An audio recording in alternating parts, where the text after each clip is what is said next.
ꯑꯩꯈꯣꯏ ꯑꯃꯒ ꯋꯥꯈꯜꯂꯣꯟ ꯈꯦꯠꯅꯕꯗꯒꯤ ꯑꯄꯨꯟꯕꯒꯤ ꯄꯥꯡꯒꯜ ꯁꯥꯒꯠꯄ ꯉꯝꯗꯅ ꯂꯩꯔꯤꯕꯅꯤ ꯍꯥꯏꯅ ꯏꯔꯝꯗꯝ ꯀꯟꯕ ꯑꯄꯨꯟꯕ ꯂꯨꯞ ꯏꯀꯜꯒꯤ ꯁꯦꯀ꯭ꯔꯦꯇꯔꯤ ꯖꯦꯅꯔꯦꯜ ꯋꯥꯍꯦꯡꯕꯝ ꯂꯨꯋꯥꯡꯂꯩꯃꯅ ꯐꯣꯡꯗꯣꯛꯂꯤ ꯋꯥꯐꯝ ꯑꯁꯤ ꯑꯄꯨꯟꯕꯒꯤ ꯄꯥꯡꯒꯜ ꯁꯥꯒꯠꯂꯁꯤ ꯍꯥꯏꯕ ꯋꯥꯈꯜꯂꯣꯟꯗ ꯏꯀꯜꯅ ꯁꯤꯟꯗꯨꯅ ꯆꯤꯡꯃꯤ ꯇꯝꯃꯤ ꯆꯔꯥ ꯆꯤꯟꯗꯝ ꯃꯤꯅꯕꯒꯤ ꯊꯧꯔꯝꯗ ꯐꯣꯡꯗꯣꯛꯈꯤꯕꯅꯤ ꯁꯕꯝ ꯂꯩꯀꯥꯏ ꯌꯥꯡꯄꯜꯂꯤ ꯔꯨꯠ Club Community Hall ꯄꯥꯡꯊꯣꯛꯈꯤꯕ ꯊꯧꯔꯝ ꯑꯗꯨꯗ ꯏꯀꯜꯒꯤ president Naorem Mema Manipur Commission for Protection of Child Rights ꯀꯤ ꯆꯦꯌꯔꯄꯔꯁꯟ ꯀꯩꯁꯥꯝ Pradeep Kumar Retired District and Session Judge Aribam Nautuneswari Uttara Sanglen Sanakongi Custom Secretary Thokchom Ivungahal Tangkol Foothills Elder Sunbim Siningsen Liberal Advisor Puyam Joy Liberal President Thokchom Somendro Amadi Langong Pokpi Kavi Kulakpa Golme Razina Chingmana Matang Sida Chief Guest President Amadi Guest of Honor Oina Sarukyaki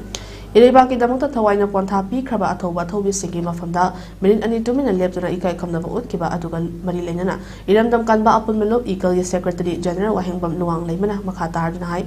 Kuna Esek Yaifana Batabok Torom Kayada Ikona Achobo Langana Lai Apun Magi Pangal Sagat Minabagi Wakanonda Chingda Manipur Tabak Pangthok Minarapagi Awaba Dubu Ningsing Boina Amadi Kuna Esik Tungimiro Singi Damakta Kari Todang No Sigi Habigi Kana Navagi Tanja to Lonaga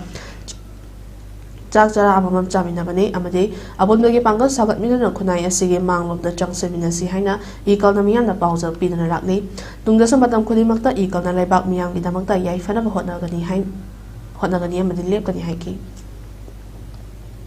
Koinu loksen rakpagi mayam se khongam kang matam oibe sidang dum kothari ngai sida mayam se amutang nomtang chara hawba hawtaba chak chara amatang chara chindam minaraga chingmi singsu ngasi mangda leksin biriba sini dana chingmi tammi singsi punna punminaraga hawba hawtaba chanminaraga punai sigi tungi miron gi namta ikoina kari tutang lok sige haibadu mayam ta khana nainabagi tanja amasu lok jaba duga apun bagi pangal sagat minabasi haiba paujel sibaga loina na ikoina mamangi chahi